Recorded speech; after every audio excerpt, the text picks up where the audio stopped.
Day 15 afternoon session has just ended, and all three games, bit of an unexpected result. Maybe not in terms of the winner, but the scoreline. Let's get into it. First game, Martin Schindler 0, Ryan Searle 4. Now, I did say Ryan Searle could win the match. I did say it'll be a tight game.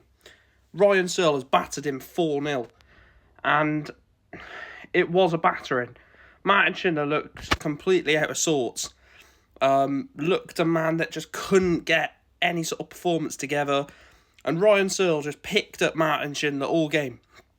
Picked at him, to the point where obviously he's 4-0 up and won the game. But Matthew Edgars called him a dark horse for the tournament. Obviously good mates with Ryan Searle, probably the reason why he's done that. But Ryan Searle beats Martin Schindler 4-0.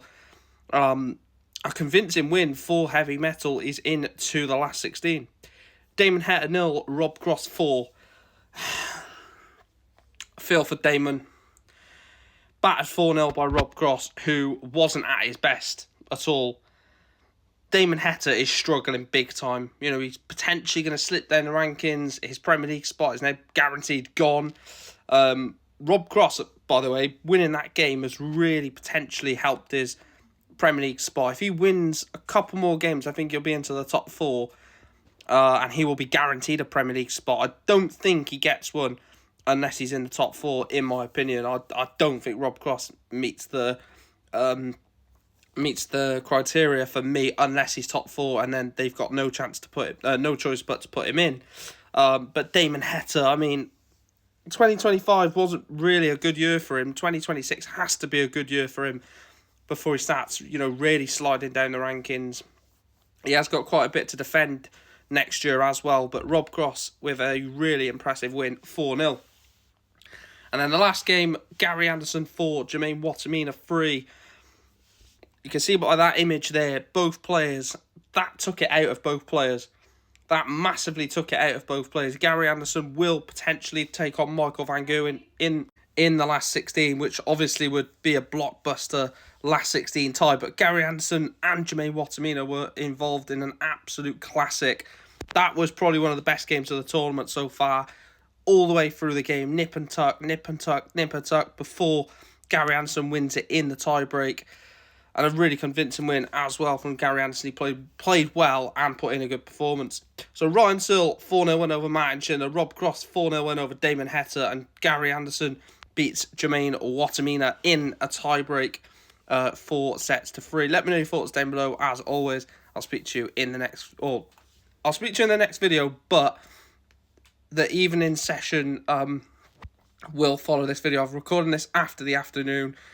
I'll record the evening session results after the evening session, of course, and then day 16 predictions in the morning. Thanks for watching, and over to Mike for the evening session. Following on from the afternoon session, we had 3 games in the evening on day 15 of the PDC World Darts Championship, and 3 potentially big favourites all through into the last 16. Some with a bit of more of a scare than others. So the first game, Jan van Veen 4, Madars Rasma 1. Rasma played well and lost 4-1, but Jan van Veen is a special talent. The third favourite to win this behind Luke Littler and Luke Humphries, of course. And it was just an elegant performance. Stormed to a 3-0 lead. Looked like we was having a 4-0 win for Jan van Veen, but Madars Rasma got a set off the number 10 seed, and the fact that Jan van Veen dropped a set pretty much gave him the confidence to go and win the match 4-1, didn't it? He dropped that set of 3-1, and that sort of suspense of getting over the line pushed Jan van Veen to win that 5th set, and he wins 4-1. Luke Humphries, the 2024 world champion, beats Gabriel Clemens 4-2. And the sigh of relief winning that 6th set for Luke Humphries was just one of those, as if to say, finally. He kissed the dart that obviously got him the win, Gabriel Clemens pushed him. The 180s, the amount of 180s that the German giant was hitting. Really, really good performance from Gabriel Clemens, a man who reached the semi-finals 3 years ago. Obviously beating Gerwyn Price in the quarters that time. So Luke Humphries would have known that Clemens wasn't going to give up easily. Obviously beat Wessel Nijman in the previous round, which takes a good performance to do these days. But Luke Humphries is through 4-2. If he's going to win the World Championship, it's these games. Remember the Pietrezco game from 2 years ago, where he fought, found the win. It was a bit like that this evening. And then the final game, Michael van Gerwen against Arno Merck, 4-1 win for MVG. A bit of a same game to Jan van Veen, really. Matthias Razma played well in that one.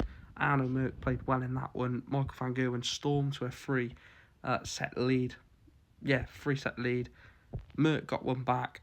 And again, that gave Michael van Gerwen the fuel to get over the line and win 4-1. A really solid performance from Van Gerwen as well. You know, we're all talking about Luke Littler, Luke Humphries, Jan van Veen, but Michael van Gerwen is up there as well. 3-time world champion.